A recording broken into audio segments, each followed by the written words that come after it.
تو یہ لفظ نازل ہوگا یعنی پیدا ہوگا یا مبعوث ہوگا کا لفظ بتا رہا ہے کہ اس میں کسی ایسے مسیح کا ذکر نہیں ہو رہا جس کے بارے میں یہ کہا جائے کہ وہ زمین سے آسمان پر گیا ہے اور آسمان سے پھر دوبارہ واپس آئے گا، کیونکہ واپسی کے لیے نزول کا لفظ نہیں ہوتا۔ جو آسمان پر گیا یا کہیں بھی گیا ہے،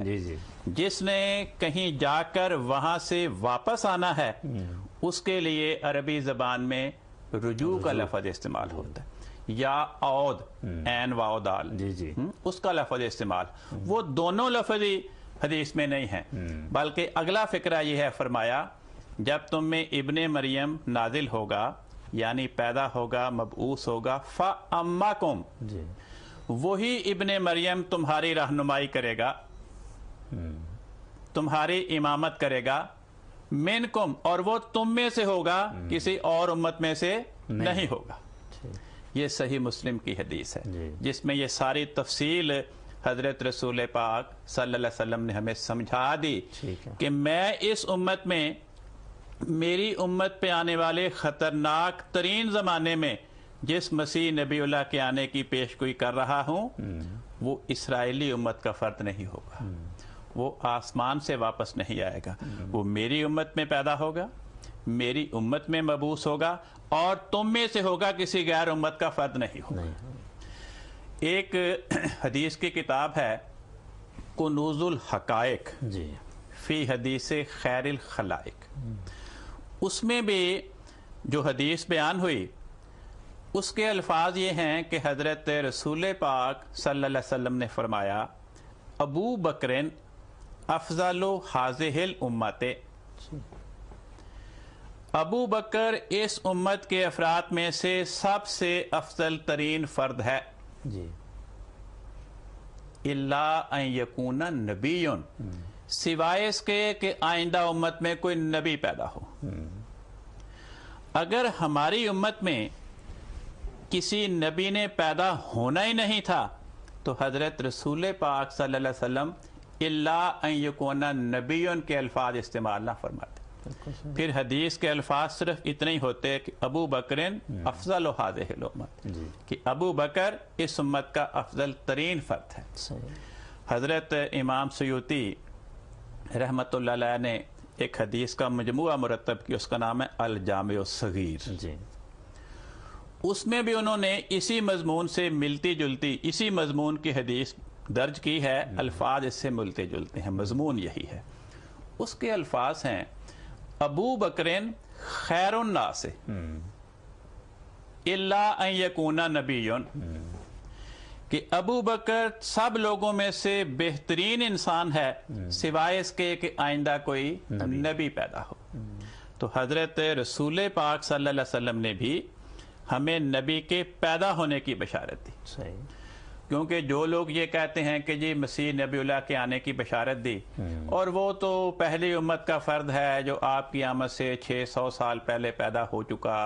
آسمان پہ زندہ بیٹھا، وہ آئے گا، اس خیال کی حضرت رسول پاک صلی اللہ علیہ وسلم نے تردید فرما دی۔ چنانچہ میں پہلے بھی عرض کر چکا ہوں کہ حدیث کی کتابوں میں سے سب سے اول نمبر کی حدیث کی کتاب جو تمام کتابوں میں مستند ترین سمجھی جاتی ہے، جس کے بارے میں محدثین کہتے ہیں یہ اصح الکتب بعد کتاب اللہ ہے، کہ اللہ تعالیٰ کی کتاب کے بعد یہ تمام کتابوں میں سے صحیح ترین کتاب ہے۔ اس میں 2 مضمونوں پہ مشتمل حدیثیں حضرت امام بخاری رحمۃ اللہ علیہ نے درج فرمائی، 5-6 مقامات پر یہ حدیث ہے کہ حضرت رسول پاک صلی اللہ علیہ وسلم فرماتے ہیں میں نے ابراہیم، موسیٰ اور عیسیٰ کو دیکھا۔ جہاں پر بھی حضرت عیسیٰ کے لفظ کے ساتھ ابراہیم اور موسیٰ یعنی گزشتہ انبیاء کا ذکر فرمایا، ہر حدیث میں صحیح بخاری میں موسیٰ اور ابراہیم کے ساتھ دیکھے جانے والے عیسیٰ کا رنگ سرخ بیان فرمایا، جو شامی نسل کا رنگ ہے کیونکہ وہ شامی تھے۔ 5-6 مقامات پہ امام بخاری نے صحیح بخاری میں یہ حدیث لکھی ہے کہ میری امت میں دجال میں نے دیکھا خانہ کعبہ کا طواف کر رہا ہوگا جی اور اس کے پیچھے پیچھے مسیح دیکھا وہ بھی خانہ کعبہ کا طواف کر رہا ہے. تو 5-6 مقامات پر جہاں پر بھی دجال اور مسیح کا اکٹھا ذکر فرمایا، یعنی جس امت میں آنے والے مسیح کا ذکر فرمایا، اس کا ہر مقام پہ صحیح بخاری کی حدیث میں گندمی رنگ بیان کیا گیا. تو حضرت رسول پاک صلی اللہ علیہ وسلم نے گزشتہ آنے والے مسیح کا رنگ سرخ بیان کر کے جی اور اپنی امت میں دجال کے مقابلے کے لیے آنے والے مسیح کا رنگ گندمی بیان کر کے ہمیں سمجھا دیا کہ جو میری امت میں مسیح آئے گا میرے دین کی خدمت کے لیے، وہ سرخ رنگ کی قوم کا فرد نہیں ہوگا، خواہ اس کو کوئی زندہ مانے یا فوت شدہ مانے، یہ علیحدہ بات ہے، الگ مسئلہ ہے. لیکن یہ آپ نے ہمیں سمجھا دیا کہ وہ سرخ رنگ کی قوم میں جو مسیح آیا تھا جس کا رنگ سرخ تھا، سرخ رنگ کی قوم کا فرد ہونے کی بنا پر وہ میری امت میں نہیں آئے گا. میری امت میں کون سا مسیح آئے گا؟ جس کا رنگ گندمی ہوگا. تو یہ فرق بیان کر کے آپ نے ہمیں سمجھا دیا کہ میری امت میں آنے والا مسیح پیدا ہوگا، نہ کہ اسرائیلی امت کا فرد یہاں پہ میرے دین کی خدمت کے لیے آئے گا. ٹھیک ہے، بڑی واضح بات ہو گئی ہے. تو محترم مولانا صاحب، اس کے علاوہ قرآن کریم میں اور بھی کئی آیات ہوں گی، تو کوئی میں چاہتا ہوں کہ ناظرین کے استفادہ کے لیے کوئی اور آیت بھی آپ بیان فرمائیں جس میں امت محمدیہ میں نبی کے آنے کا ذکر موجود ہو. حضرت مسیح موعود علیہ السلام نے جی فرمایا ہے، صاف دل کو کثرت اعجاز کی عادت نہیں، جی ایک نشان کافی ہے کر دل میں ہو خوف کردگار. بے شک. ایک خوف خدا رکھنے والے انسان کو مسئلہ سمجھنے کے لیے تو اللہ کے کلام میں سے اگر ایک ہی فکرہ مل جائے، سمجھ آ جائے تو وہ کافی ہے. لیکن مزید پتہ نہیں کس کو کون سی آیت کس کے دل میں اتر جائے. میں ایک اور آیت عرض کرتا ہوں. جی یہ میرے سامنے سورت حج ہے. جی سورت حج کا آخری رکوع ہے.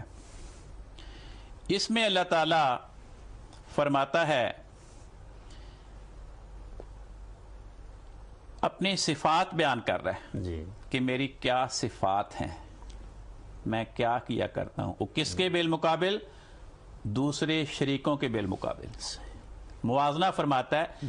کہ میرے علاوہ جن کو تم میری خدائی میں شریک قرار دیتے ہو ان کے اندر یہ خامیاں ہیں، ان کے بالمقابل میرے اندر یہ خوبیاں ہیں. چنانچہ آخری رکوع میں اللہ تعالیٰ فرماتا ہے، یا ایھا الناس ضرب مثل، اے لوگو ایک اہم مثال بیان کی جا رہی ہے، فاستمعوا لہ، اس مثال کو غور سے توجہ سے سنو. فرمایا، ان الذین تدعون من دون اللہ، یقیناً وہ لوگ جنہیں تم اللہ کے سوا پکارتے ہو، لن یخلقوا ذبابا، ان کا حال یہ ہے کہ وہ ہرگز ایک مکھی بھی نہ بنا سکیں گے. وَلَوِ اجْتَمَعُوا لَهُ، خاص سارے کے سارے معبود اکٹھے ہو جائیں، جن جن کو بھی خدا کا شریک کہا جاتا ہے وہ سارے جمع ہو جائیں، سارے مل کر ایک مکھی بھی نہیں بنا سکتے. آگے بڑی عجیب بات بیان فرمائی. فرمایا، وَإِن يَسْلُبْهُمُ الذُّبَابُ شَيْئًا، اگر کوئی مکھی ان معبودوں سے، خدا کے بنائے ہوئے ان شریکوں سے کوئی چیز چھین لے، فرمایا لا یستنقذوہ منہ، یہ سارے معبود مل کر بھی اس مکھی سے اپنی چھینی ہوئی چیز نہیں لے سکتے. چنانچہ فرمایا ضعف الطالب والمطلوب، ان معبودوں سے فیض طلب کرنے والا کتنا کمزور اور بے بس ہے. والمطلوب، اور یہ معبود اور یہ شریک جن سے مشرکین فیض طلب کرتے ہیں وہ بھی بڑے کمزور ہیں. فرمایا ما قدر اللہ حق قدرہ، یہ جو اللہ کے شریک تسلیم کرتے ہیں انہوں نے اللہ کا صحیح قدر نہیں کیا.